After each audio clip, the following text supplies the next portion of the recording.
Hello, everyone, and welcome to Statehood is Not Liberation, the fight for Puerto Rican independence. I am Maria, and my co-host is Jazmine. And today we're going to be having a discussion around what's going on in Puerto Rico, the current situation with the statehood question or status question. And just to give a little background, the reason why we chose today to have this stream is because it is the anniversary of the Ponce massacre. And as we just saw in the video, on March 21st, 1937, the Puerto Rican Nationalist Party in Ponce had planned to demonstrate because one of the leaders of the independence movement, Pedro Albizu Campos, had been imprisoned in the United States for seditious conspiracy. And during that parade, the colonial police that was in power under the direction of the US backed or US placed colonial governor opened fire for about 15 minutes on a crowd of hundreds of people that were all unarmed and basically shooting them in the back, leaving upwards of 20 people dead, including a 7-year-old child, 200 people wounded as well.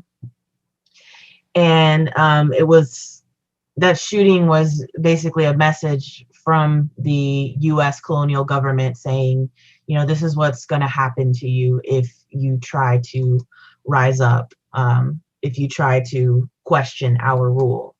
So since then, the struggle has continued. And the questions around Puerto Rico's status as a neo-colony of the United States have been raised and voted on and voted down again and again. But today we're going to have this discussion just to kind of clarify and bring up to date what's going on, because there's been a lot of activity from Washington around the status question of Puerto Rico. So my name is Maria, and I'm with the Jacksonville Community Action Committee here in Jacksonville, Florida. And I'm going to pass it over to Jazmine so she can introduce herself. Hello, everybody. So excited to be here having this super important and relevant discussion. My name is Jazmine Salas. I am one of the co-chairs of the Chicago Alliance Against Racist and Political Repression in Chicago, Illinois, coming to you from the Puerto Rican diaspora. Very excited to be here having this conversation. So statehood has kind of just, it's an issue that of course has been discussed heavily in the Puerto Rican community. But when I say relevant, I feel like especially over these past 3 months, you know, in the United States in particular, you know, there have been conversations about Puerto Rican statehood, usually linked to DC statehood. And I think it's important to remember that those are two different issues. Puerto Rican statehood has a very particular context and a very particular history that we are going to cover today. It's a long history. We're going to get through as much as we can within the time that we have. But let's get into it. Before we jump to our questions, I just want to quickly give an overview of the past 3 months, what's happened in the US and in Puerto Rico, just the latest news about the statehood movement and the independence movement as well. So in November, while we were going to the polls to vote for our nation's new leadership, Puerto Ricans were also going to the polls as well. And one of the things on the ballot was a non-binding referendum that simply asked the question, do you think Puerto Rico should be a state, essentially, yes or no? And for those who may not know, these non-binding referendums are on the ballot every couple of years. There was one, I believe, in 2016 or 2017 that was actually boycotted by the independence movement, and because of that, only had a 20% turnout. So these non-binding referendums, it's very much the political theater of it all, I think. Just like giving folks the illusion that, like, you know, this really means something when it's really a non-binding referendum and doesn't really mean much at all. And it's important to keep that context in mind because this vote in November has been held up, especially over the past 3 months, 4 months now, by people for statehood. Because in the referendum, 53% of Puerto Ricans voted yes and 47% voted no. But let's actually break down this vote for a second. Because a week after the vote on November 3rd, the Election Commission actually found a bunch of briefcases with uncounted votes. And thousands of voters who actually went to the polls and had their votes counted left that non-binding referendum blank. So I think we can't just purely look at this particular vote as the solution, as evidence that Puerto Ricans want statehood. The issue of statehood is much, much, much more complex than one single vote. And it's important to keep that in mind as well. And so because of that, this referendum has spurred 2 different bills to be introduced in Congress. So first is the Puerto Rico Statehood Admissions Act, introduced by Florida Rep. Darren Soto and Resident Commissioner Jennifer Gonzalez. So the Resident Commissioner, for those who don't know, is a seat that is elected by Puerto Ricans to serve in Congress as representation. Now, the Resident Commissioner can't vote on a final bill. So if a bill were to go to the floor, Resident Commissioner Gonzalez couldn't vote on it. But she's there and she can advocate, right? I mean, that's good enough, right? No, we know it's not.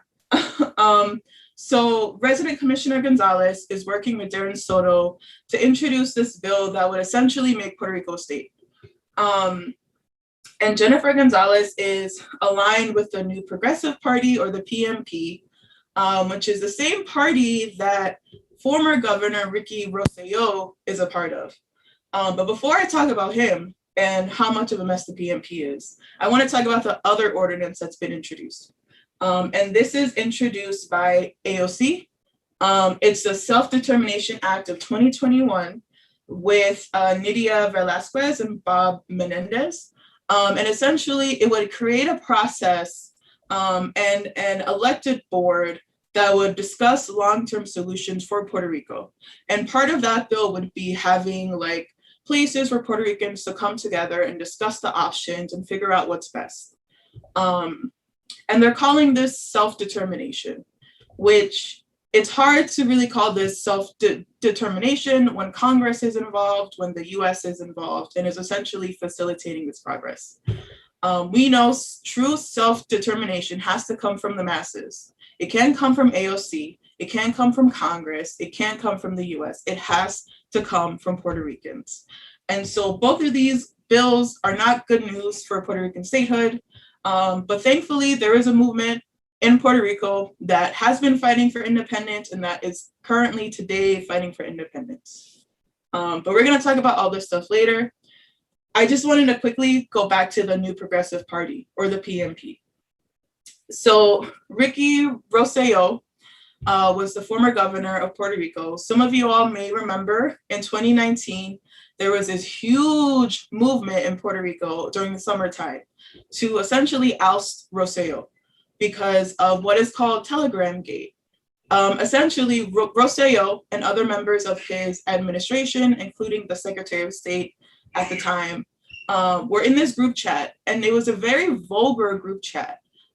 They were saying homophobic things about Ricky Martin. They were mocking the 4,645 who died after Hurricane Maria. They were saying really misogynistic things about Puerto Rican women who were in office and who were against statehood. Just really vulgar frat boy-like behavior. And so a lot of these things were racist, right? And so the PNP is a very corrupt party, to put it simply. Because, after this movement successfully ousted Rosselló, Rosselló attempted to appoint somebody to the vacant Secretary of State position. The Secretary of State who was in the Telegram Gate resigned, knowing that, he was facing the scandal. And so because of that, there was a vacancy. And Rosselló attempted to appoint somebody so that way, when Rosselló stepped down, whoever he was appointing would step into the role as governor. which is highly illegal and very unethical. And so the Puerto Rican Supreme Court basically said, no, this is unconstitutional, it can't happen. And so after Rosselló was ousted, Governor Wanda Vasquez stepped into office. And during Governor Vasquez's tenure, very brief tenure, some warehouses were found that were housing FEMA supplies, right? Like ready-to-eat meals, tarps, blankets, other supplies that had been there, some as long ago as 2017, right after the hurricane.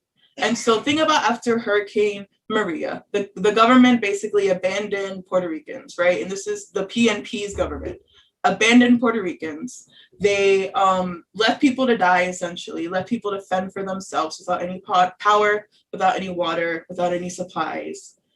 And meanwhile, there's a whole fucking warehouse full of supplies that the people needed. This is the PNP. This is a party that is pushing statehood. The PNP is the party that always has these non-binding referendums on the ballot. The PNP is the one now because Jennifer Gonzalez is a part of that party, right? The woman who introduced the bill in Congress, or co-introduced the bill in Congress for statehood. The PNP is pushing this. And it's important to know that they're a very corrupt party. Of course, that's just the tip of the iceberg. We're going to get into that. Trust me, we're going to get into everything you need to know about Puerto Rican politics, everything you need to know about why independence is truly the only way forward for Puerto Ricans. And so now we're going to have a discussion just to give some context about the situation. Definitely, we're happy to answer any questions that folks may have. Please feel free to put your questions in the chat. It's a very casual conversation, so please feel free to kick in, speak up. We would love to hear what you all have to say. So definitely, I just want to add into, around those supplies, the reason why those supplies stayed in those warehouses and in those on those airfields, like pallets and pallets and pallets of water sitting in airfields, was because that PNP party wanted to distribute those supplies themselves. Like those supplies were not going to go out to the Puerto Rican people unless it was one of their representatives handing it out to the neighborhoods, which of course caused those supplies to get locked away and forgotten while people went without and starved and died. That's why the death toll of Puerto Rico of Hurricane Maria was so high. The actual hurricane, was deadly, but there weren't that many people that were, affected by it. It was the aftermath of the complete shutdown of the infrastructure, and people were trapped in their houses and couldn't, get anything to eat or drink, especially the elderly population and the very young population. They were just left basically to the wolves. And I think that that's something really important to think about, like, when you're hearing about like, oh, people should have the option to choose statehood, it's like, this is the party that's promoting, on top of them being already the party that's, anti-choice, anti-LGBTQ, they have motives behind why they supposedly want statehood. And they're not good motives. No, they're terrible. and I feel like, whenever we talk about, this choice, I feel like too often people leave out the repression that independence activists have faced historically and today. But I think it's important, before we discuss that, to kind of talk about the history of the resistance movement in Puerto Rico and how did it come about? Like, where did this come from? Maria, would you like to kick us off with that? Yeah, I mean, so this is a very, very long history, but basically Puerto Rico has been a colony of the United States since U.S. troops invaded the island in 1898. Before that, it was a colony of Spain, and it was, brutally conquered. The Taino indigenous population was brutally conquered by the Spanish, but in what happened in 1898 was that Spain was forced to give up Puerto Rico, Cuba, the Philippines, and Guam to the U.S. After losing the Spanish-American War. So there has always been, since the U.S. invaded, there was a undercurrent of, the wanting for independence. But I think it really started to come, the independence movement really started to come together and really get organized around the Great Depression, because that's when basically the conditions throughout anywhere where there was capitalism were going to shit, basically. But on the island, unemployment, poverty, starvation, that was widespread. I mean, it touched everyone. I can tell you personally, my great grandma had 14 children in total, and only 10, 10 made it to adulthood, and the rest of them died of diseases like rickets, basically, of like malnutrition, starvation. That's how bad it was on the island in the 1930s. So, Puerto Rico was relying heavily on farm work and agriculture work, and that's already low paying wages. So when the Great Depression rolled around, that's when everyone really started feeling the cuts, wage cuts and hour cuts, and job loss. So that's when the people that were growing and organizing the independence movement organized a general strike that was pretty historic on the island. So that came under the leadership of Pedro Albizu Campos, who's a really legendary independence fighter and activist. So he kind of came to the leadership of that movement and really helped to radicalize people, radicalize the working class, and kind of link the struggle for Puerto Rican independence to the demands and the needs of the workers at the time. So, basically, after that in the 1930s, that's when the Ponce massacre happened.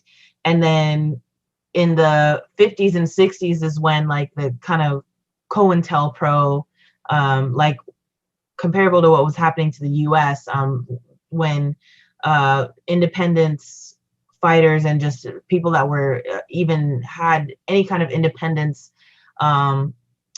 proclivities were really heavily targeted by the FBI. I mean, like their daily activities were watched in and out, and they had files, like massive files just on their day-to-day activities compiled. And that's when the crackdown and the jailing of a lot of Puerto Rican independence activists and just regular everyday Puerto Rican citizens started to happen like big in the 50s and 60s and 70s. It still goes on to this day. Yeah, and a lot of that activity didn't just happen in Puerto Rico. Some of it did happen in the US as well.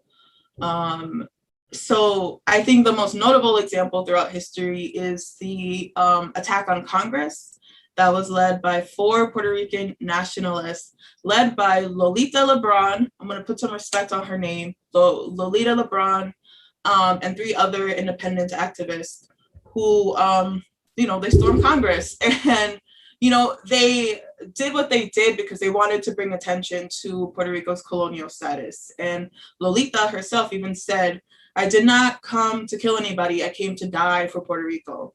So, they knew that like this was an issue that people needed to see was happening. And even beyond, this attack, we could talk about the diaspora's role in this fight for independence. We could talk about the young lords in Chicago and New York who were heavily fighting for self-determination in El Barrio. Sorry, I have a stutter. It comes out sometimes. In the Barrio, but also for the island as well. And so we see that like it's not just Puerto Ricans in Puerto Rico leading this work, it's also those of us in the diaspora as well who are engaged in the struggle. And so, yeah, I mean, that work still hasn't stopped. You still have organizations like the Colectiva Feminista in Puerto Rico who are really fighting from a feminist perspective for independence, for the full decolonization of Puerto Rico. You see that groups are still doing this work and still like engaging in this work, right? Because these are people's lives, right? Like this is the future of Puerto Rico. These are the lives of Puerto Ricans currently. And I wanted to add something just in terms of the spying. So as Maria said, there was a lot of COINTELPRO-esque tactics used towards nationalists, and they had these files that essentially they had every little detail about a person, from their haircut to where they live, their addresses, who they associated with, where they went to school. Every little detail that you could know about a person was in this file.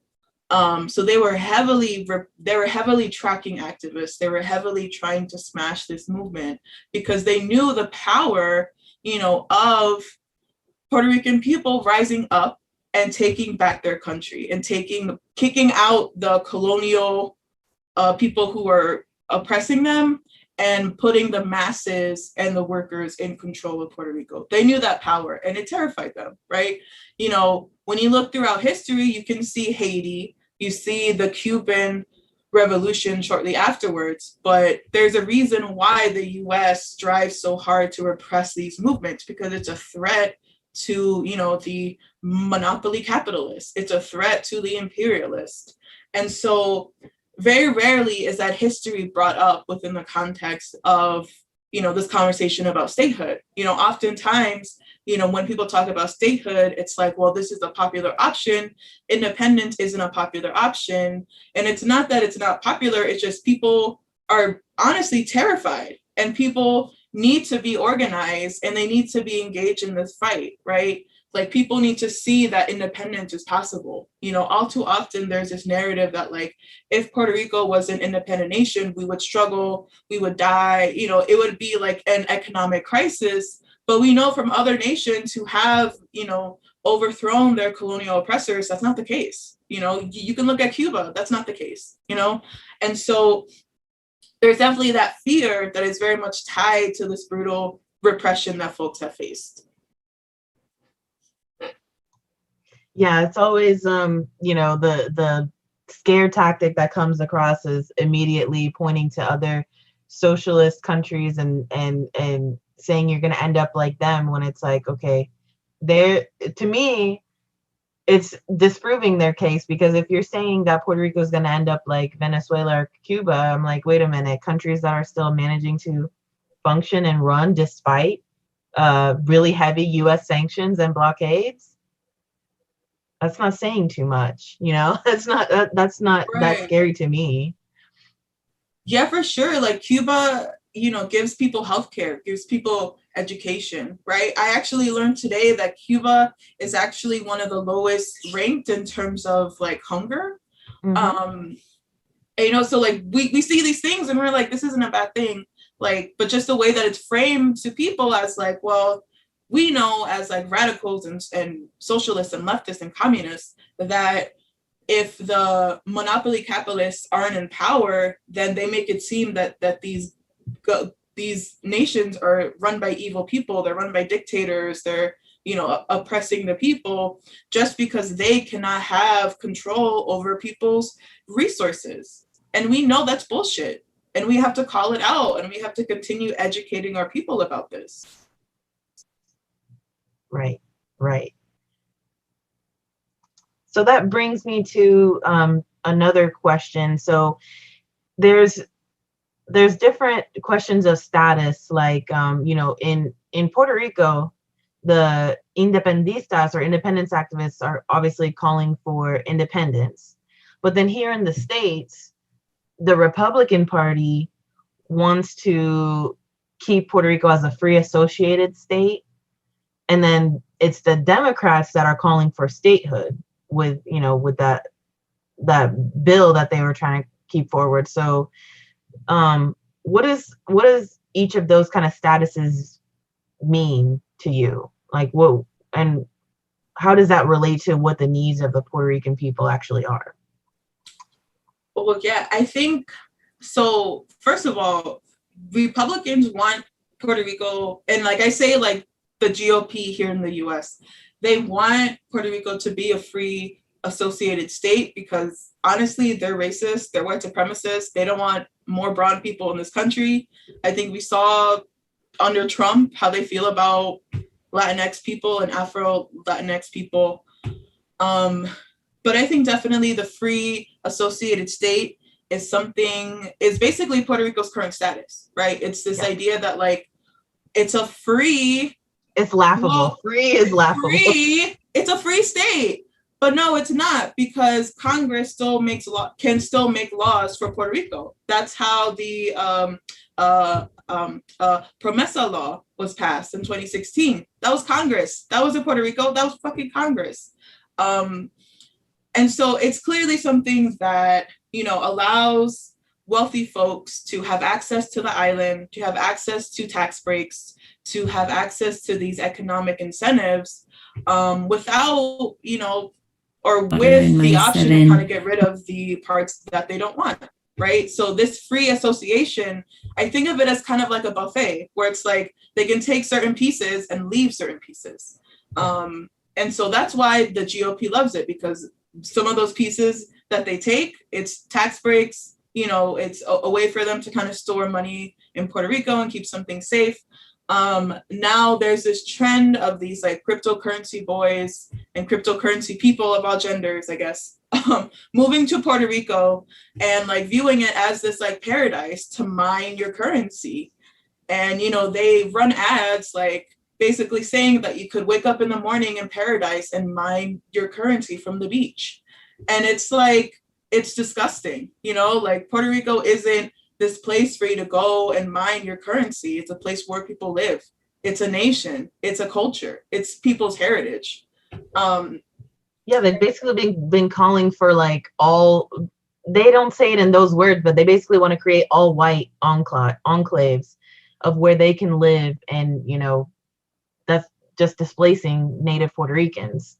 Yes, and this is something that historically has happened. So right after the US took over Puerto Rico, they made an attempt to outlaw Spanish on the island, and they forced all like public schools to switch to English. They even changed the name from Puerto Rico, Puerto, to Puerto Rico, Porto, to try to like erase like the Spanish language, which didn't work because you can't do something like that overnight. But it really shows their intention. And we can honestly even point to Dr. Cornelius Rhodes, who was a doctor in Puerto Rico who was doing all of this like experimentation on Puerto Rican people. And this letter emerged, I believe, in the 1920s or 1930s, where he said that the Puerto Ricans were the most lazy, degenerate group of people he's ever seen, and essentially saying that he wants all Puerto Ricans wiped off the face of the earth because we are so dirty and just so horrible of a people that we gotta go. And so it's clear that like they want Puerto Rico without Puerto Ricans, right? Like they want the resources, they want the land without any Puerto Ricans there. And so for Republicans, the status now is great. It works fine. But the Democrats are pushing for statehood. I think a lot of Democrats and like liberals think that statehood is like a social justice issue. They say that like Puerto Ricans pay some taxes that contribute to things like Medicaid and Medicare, but they don't have like direct representation in Congress. They can't vote for president. So because of that, they're oppressed. That's what I was going to add too. Don't forget that Puerto Rico contributes, like if Puerto Rico was a state, it would be the #1 state that contributes the most people to the military, which is not a good thing. But I mean, currently the status is such that you have this island that's contributing so many people to your military and they can't vote for their commander-in-chief. Right. Yeah, and there's such a long history of that, of like Puerto Ricans joining the military, the Air Force, the Marines. That's actually why Puerto Ricans were given citizenship. They were given it around 1919. Right before World War One, Yep. like the week before World War One started. The week before, just a coincidence. Like, come on. So, and one more thing about the Democrats. So I've seen this a lot in conversations that I've seen online. You know, I've heard this from a few people in real life, but just like if Puerto Rico were a state, then the Democrats would have more seats in Congress. Like, it's all about political power for the Democrats, right? But it's like Puerto Ricans aren't just seats in Congress. Like, Puerto Ricans aren't just votes. They're people, especially Puerto Ricans who live in Puerto Rico, literally human beings. And I feel like that's also not being addressed in this conversation, because it's like people are like, you know, yes, we need to be a state because of seats in Congress, or no, it can stay the same because of cryptocurrency, because of tax breaks, and the humanity of Puerto Rican people is being lost in this whole entire conversation. Yeah, it's a very frustrating dialogue right now, I will say, especially when dealing with like non-Puerto Ricans who don't know anything about like the history and the culture of Puerto Rico, who feel entitled to make these like big choices on behalf of a people that they know nothing about.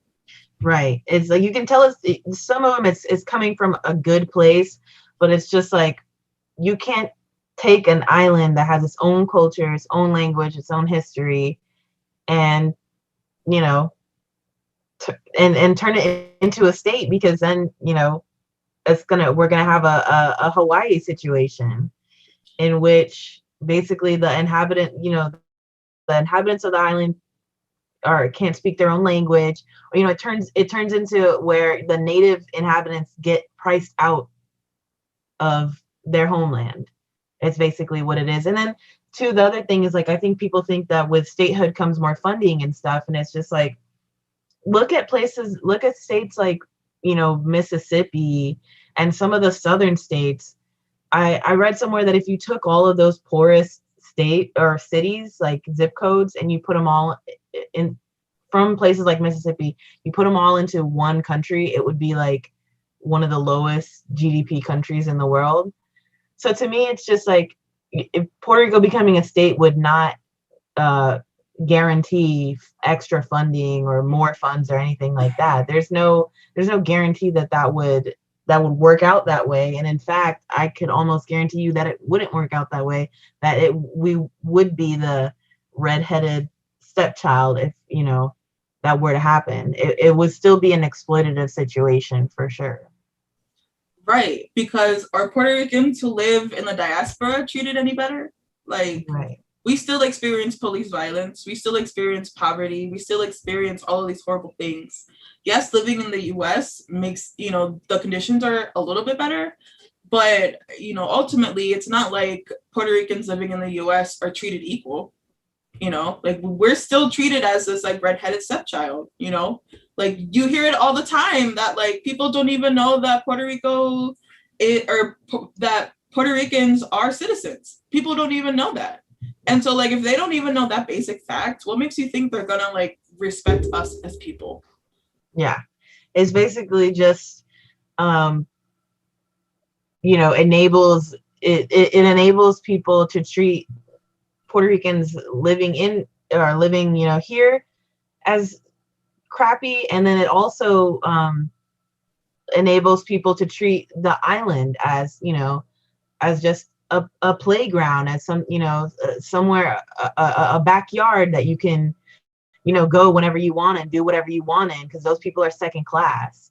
You know, that's the other kind of question or just discussion topic that I wanted to bring up, is the fact that our current status as a colony instead of as an independent country kind of encourages what we had brought up before, you know, these cryptocurrency people, these, you know, like disaster capitalists that come, or even just the fact that Puerto Rico doesn't have a choice to say, hey, we're in a global pandemic, maybe don't come here, you know, if you're especially if you're not going to follow our mask mandates and our precautions that we're having to take because this is a small island and we can't afford to have an outbreak, a major outbreak. Our resources are limited. It kind of just encourages this behavior, this second class status, Oh yeah, for sure. And like I've seen, and like I feel like tourism is such a topic that's filled with a lot of contradictions, just in the sense that, like, on one hand, you have tourists who are not following the rules, who are physically assaulting Puerto Ricans, who are acting violent, who are just acting up, just like treating Puerto Rico like, oh, whatever, I don't care. Like, I'm just here on vacation, leaving the hotel rooms trashed, just acting really horribly. But on the other hand, like, this pandemic has presented a chance for working class people to travel. I think ultimately, I don't think people should be traveling right now, but I understand, right? Like, if you've been waiting for a year in this pandemic and you see a $30 flight to Puerto Rico, you want to go, right? But I feel like ultimately we should be like having these real conversations about the impact of tourism, especially now during this pandemic. The way that things are enforced differently for tourists versus for people who are living in the island. I know there was this example of a Puerto Rican woman who had traveled somewhere and had came back and was arrested because she didn't quarantine for long enough. But I think about all these tourists who were fresh off the plane, going to a bar, going to the beach, going to the club, going here, going there. That standard isn't held up for tourists. In fact, tourists get the red carpet. And so there are definitely a lot of contradictions there that, like, we are dealing with. But I think ultimately people shouldn't travel to Puerto Rico unless they absolutely have to. But yeah, it is a topic that is filled with a lot of contradictions for sure. And so I don't know if you have anything else that you want to say about tourism, Maria, because I am starting to think about other things just in terms of like being a colony and being like a colonized nation. And just like some of the stuff through history and the way that like the US has really tried to erase Puerto Rican people from their own nation. I think about the women who were experimented on without their consent, to the point where a third of Puerto Rican women were sterilized. This was in the 50s, I want to say, or the 60s. All the way up to the 70s. All the way up into the 70s. A third of all Puerto Rican women were sterilized, right? It's clear that like the US doesn't even view us as people. If they can experiment on us, if they can leave us to die after a hurricane or an earthquake, again, it's clear that like the US wants Puerto Rico for its resources, but doesn't care about the people. And there are just so many more examples that I can go to. Like I'm thinking about, the fact that there were also some earthquakes in the beginning of 2020, and some like on the south side of the Big Island, and how people were basically sleeping outside under the stars because their houses were too dangerous for them to live in, and the government wasn't doing anything. There's the fact that Vieques, which is an island off of the coast of the Big Island, the hospital was damaged after the hurricane in 2017, and they still don't have a hospital. It's still shut down. And there was actually a case of a girl who lived on the island who died because she wasn't given proper medical care. Vieques is an island. It needs a hospital, but yet there's no urgency to build a hospital. There's no urgency to give people what they need. There's this big urgency to give white wealthy people what they need in the form of tax breaks, in the form of resorts. But when it comes to actual social services, it's, not given to the people. And then the government uses the debt crisis to like justify it and say, well, we can't afford it. We have to push forward this like austerity kind of mindset where we're cutting schools, we're closing hospitals, the electric grid in Puerto Rico is messed up. And there was a scandal actually a couple years ago that the company who was awarded to fix it wasn't a real company. And so I think the folks who were part of that were just like keeping the money, just some really corrupt shit, pardon my language. But there's just so much corruption in Puerto Rico. And people talk about that, and like Puerto Ricans who I've had conversations with will point to that and say, yes, there is a lot of corruption. The government is very corrupt. And the reason why the government is corrupt is because it's serving the interests of the US. And if Puerto Rico became a state, I don't see any of that changing. Yeah. I think it'd be 100 times worse, because then it's like they're getting direct orders, you know. I think you'd start to see the immediate privatization of everything. Definitely the erosion of workers' rights, because I mean, Puerto Rico, the rights of the workers and stuff, like, you know, vacation days and things like that, is actually pretty, and having pensions, you know, there still are some like labor laws that are way ahead of like even some of the states, that they've been able to keep. But I can see if statehood were to become a thing, that all those worker protections and pensions and things like that would be out of the window completely. It'd just be one big right to work island, I guess, state. And yeah, I mean, it's something like, to me, it's like the status shouldn't even be a question, because the United States invaded Puerto Rico. Like, Puerto Rico had gained more or less independence from Spain, or were on the way to being an independent nation. And then the United States swooped in, and no one got a vote in it. There wasn't a referendum on it. It was just like, boom, you're a colony. So to me, it's like, I don't see why we need to even honor anything that the United States could get, like any kind of relationship, because the colony status was thrust on us without our choice, you know? Right. Puerto Ricans couldn't even vote for leadership or a governor until the freaking 1960s, till the 1950s with Munoz Martin. Like, but imagine that shit since the late 1800s up until the 50s. That's almost 60 years of your leader being appointed by the US, and usually the person who is appointed is a general or somebody in the army. Like, what message does that send to people that, like, you aren't capable of electing your own people? Like, we have to appoint a military person to this position, you know? Like, it's just so clear to me. Yeah, I mean, that's who it was that ordered for that crowd to be shot on March 21st, 1937. It was Governor Winship. You know, just some white guy that was put in charge of the island, to carry out like the US's bidding and to, you know, squash the movement, basically.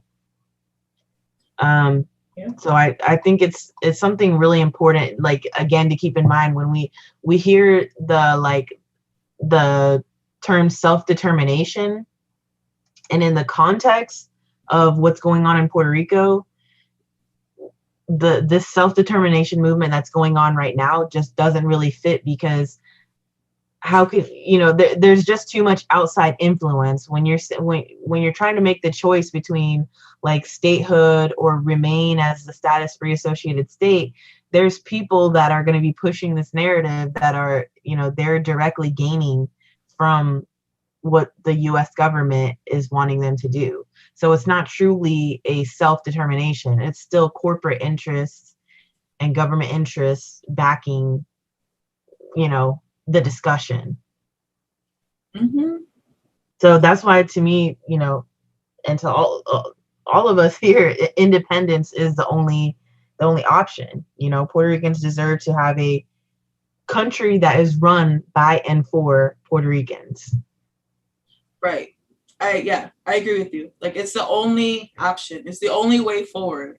I feel like right now Puerto Rico is looking at two very clear paths where it's like, you know, we go down this path and we continue to, you know, live under the conditions that Puerto Ricans are living in. Not too many folks know this, but there are more Puerto Ricans living in the diaspora outside of Puerto Rico than there are living in Puerto Rico. And that's largely due to the economic crises that Puerto Rico has been experiencing. I know, my Puerto Rican family fled, to find jobs and to find a better life in the US. Many of my friends that I know that are Puerto Rican fled for similar reasons, in search of work. And so like right now we're seeing like there are more Puerto Ricans outside of their land than actually on their land.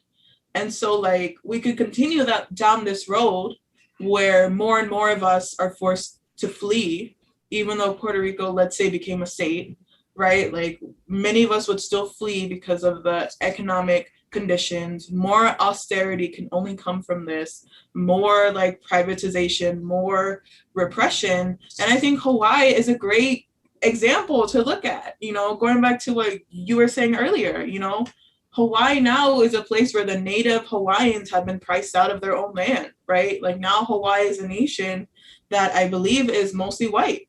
And so we could go down that path, or we could truly take a path of liberation. We can truly take control of our own destiny. We can truly continue to organize and to build a movement that will oust our colonial oppressors and become a liberated nation. So I feel like that's just the situation that we're looking at today, where it's like independence is the only true choice when it comes to decolonizing Puerto Rico. Exactly. So Jazmine, I wanted to ask you, because you're super plugged in. So, this movement that's kind of growing that we're seeing in the U.S., how do you think that it's involved, and why is it important for people to get plugged into this movement for a free Puerto Rico? So it's super important because it's going to take, all of us, right? Definitely if you support Puerto Rican independence, it's definitely important for you to get organized, to link up with organizations. I'm going to plug a few. So I'm a part of the Chicago chapter of Boricua Resistance, which is a national organization. There's a chapter in New York, the chapter on the West Coast in Portland as well, and one in Chicago, of course. We're fighting for independence. We're trying to organize Diasporicans like myself to join this movement. And of course, like we do connect with Puerto Ricans in Puerto Rico as well, of course. But I think it's important, especially for Diasporicans. And I want to speak like specifically to Diasporicans that like, this is your fight too. I've been told personally by a lot of pro-statehood people that I'm not Puerto Rican, that, you have no say in this. But when you have a nation that has more people living outside of it than in it, you can't have that attitude, right? It's impossible because you're going to shut out the majority of Puerto Ricans in this dialogue. No, you're not. Like every Puerto Rican needs to be engaged in the struggle, whether you live in Chicago or in Florida, in Jacksonville, in Kissimmee, or you live in Ponce or Juana Diaz or, somewhere in Puerto Rico. So definitely get engaged. Boricua Resistance is the org that I'm in. I'm also hearing that the Young Lords are back, which is very, very, very exciting.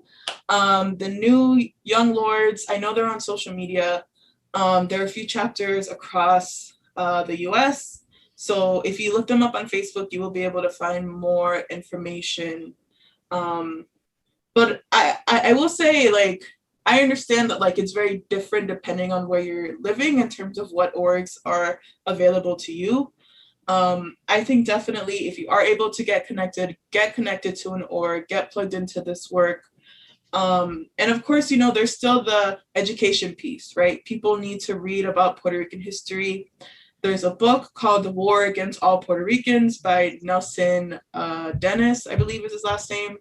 Fantastic book, kind of lays out this argument very clearly that there has been a war against Puerto Ricans, right? We've been repressed from our own nation. They've been trying to wipe us out, literally get rid of us from our own nation. And he lays out the argument in this book, and it's very, very clear that that's what's happening. And then also I would say as well, to kind of just stay in tune with what's happening in Puerto Rico, I mentioned the Colectiva Feminista. That's an org that I follow. There are a couple of other Puerto Rican organizations as well. I can actually drop their handles in the chat. I don't know them off the top of my head. I would have to do some quick research, but I can just drop those in the chat as well. Definitely follow them and really stay tuned to what's happening in Puerto Rico. Awesome. I love it. I'm gonna have to check out some of those too. Yes. And can I just say, the Young Lords, I'm so excited that they're back. I cannot even, because I think it's important that we have a very specific diaspora-led movement. Like, I think that is so critical and so fundamental to this struggle for Puerto Rican liberation as a whole. I feel like all too often it's Diasporicans versus real Puerto Ricans, and that's very much a narrative that's pushed from the U.S. imperialists. You know, Right. they don't want us to unite. They want us to see us as enemies. They want us to see us as not equal, as not each other. But we are each other, right? And it doesn't matter if you don't speak Spanish. It doesn't matter if you know nothing about your culture. Get involved. You will learn about it as you are organizing this work. Like, we welcome you to this movement. I don't know how else to say it. Like, get involved. Exactly. I mean, the reason why there is such a diaspora is because the U.S. created conditions in which Puerto Ricans, I think it was mentioned in the chat, it just becomes unaffordable to live and be in your own homeland. And I dream of a future in which, you know, Puerto Ricans in the diaspora feel that they have the opportunity, if they so wish, to be able to move back and live on their own island and enjoy their own island. I mean, that's why I think about it all the time. Like, you know, I love being involved in the struggle down here, and you know, but I can't lie. There's times when I'm just like, damn, dude, I'd rather be on a tropical island right now. I'd rather be, you know, enjoying like the you know, the life of where I spent a little bit of time growing up, you know, but unfortunately we had to move right back because there was just the wages and everything was too low to support a family on. And you know, that's not right. So yeah, I mean, get involved in it, even if you're not Puerto Rican. There's I see in the chat there's people from different places showing solidarity. So you know, it's super important because our oppression is intertwined. You know, the people that are experiencing oppression in Puerto Rico under U.S. imperialism are the same people that are you know, facing oppression in the Black Belt South because of, you know, U.S. imperialism and capitalism. So our struggles are connected, and it's important to be in solidarity with each other. 100%. And I know we have some comments in the chat, like you were saying. I want to give a shout out to the Chicano movement, to the folks who are fighting for Aztlán. I know they've definitely always supported Puerto Rican independence, and we've always supported their movement as well. So definitely shout out to our Chicano brothers and sisters and siblings, our Mexicano brothers and sisters and siblings. Yes. I do just want to read some of these comments. Very good point. Statehood does not get you better quality of life. See Mississippi and other core states. Yeah, definitely. Definitely. I mean, the US doesn't even treat its states very well. So I don't know why we would assume that it would treat Puerto Rico any better. And this comment from Ram, forced migration. My family came because this is where the jobs were. Yes. Most of my mom's brothers joined the military 3 out of 4. That is such a typical story. You know, I have family that's in the military, none in my like immediate family, but definitely cousins and uncles and things like that. I've got a lot of people. My dad was in the military, and it's funny because my grandpa served. He almost had to go to Korea. I'm glad that he didn't, but he would have been serving on a segregated unit in Korea. And then, you know, my dad served, and just, you know, Puerto Ricans enlist because of poverty to get themselves out, and then are faced with like white supremacy, you know, within the ranks. Like my dad faced a lot of racism and like basically you know, a lot of like pushback, even though he was there serving the same imperialist machine that those white people were.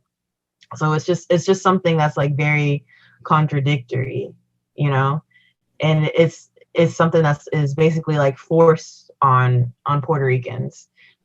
Military service is they're very heavily like preyed upon by the U.S. military to enlist, for sure. Yeah, that is so true.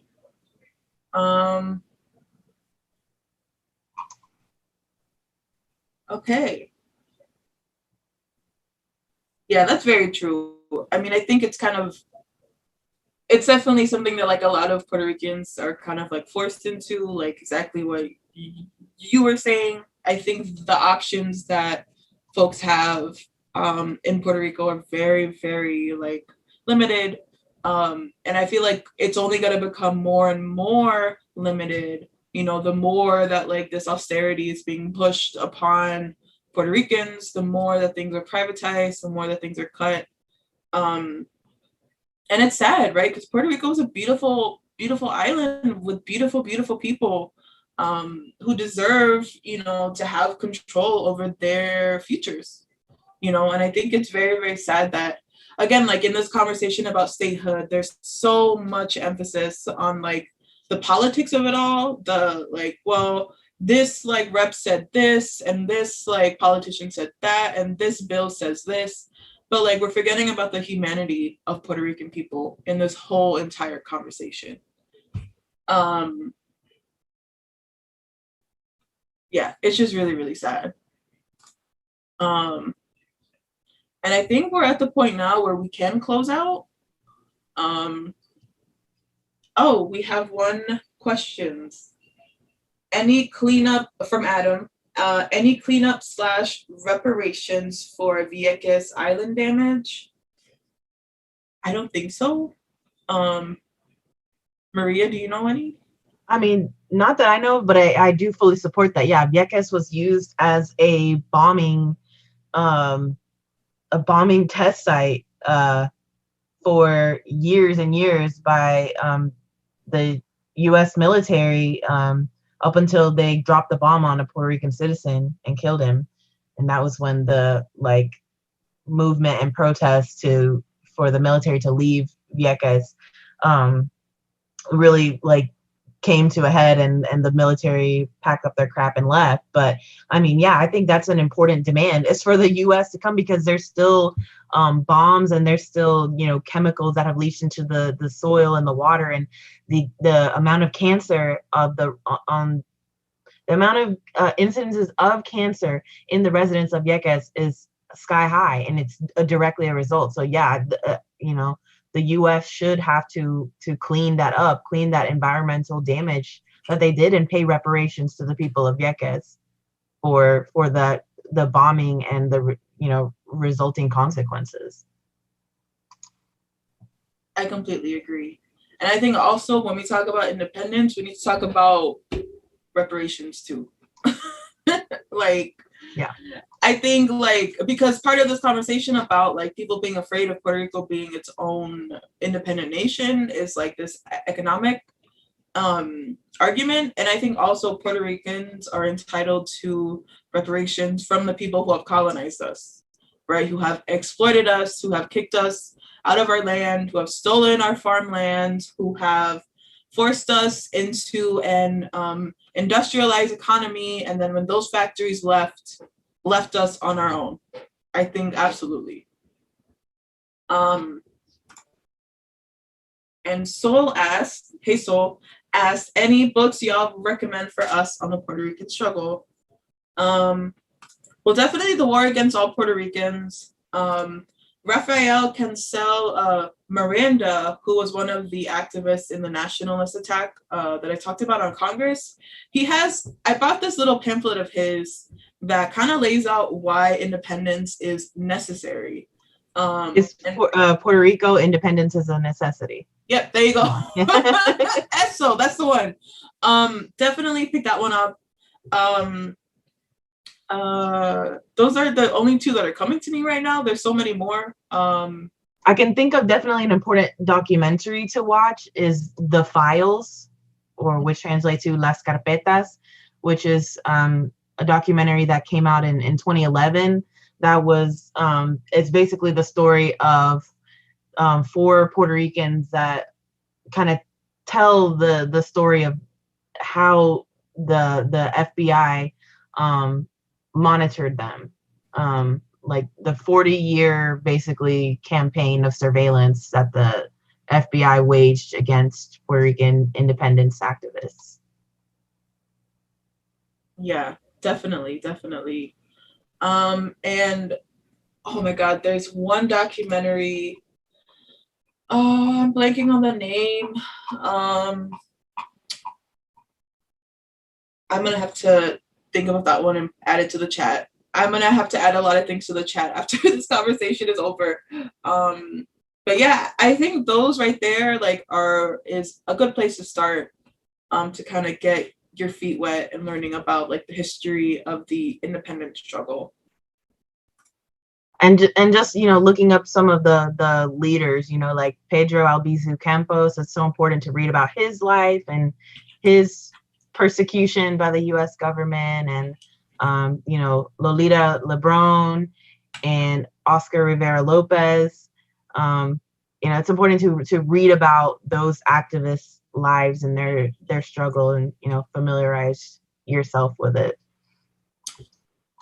So when you said that triggered the documentary, the name of the documentary. Filiberto Ojeo Rios was an activist, independent activist, who was murdered in the early 2000s. I forget exactly what year, but he had basically been underground up until that point, and Filiberto mainly just had this like radio show where he would just talk about independence things. And the US and the Puerto Rican police just pulled up one day and killed him. They tried to kill him. And it ended up being this like situation where, you know, Filiberto was shot in his home and he bled out over the course of like 12 hours. And super, super gruesome, horrific story. But there's a documentary about his life called Filiberto. It's named after him. I would definitely recommend that because it talks about some of his work, you know, fighting for independence, and it talks about his death as well. So that's another one.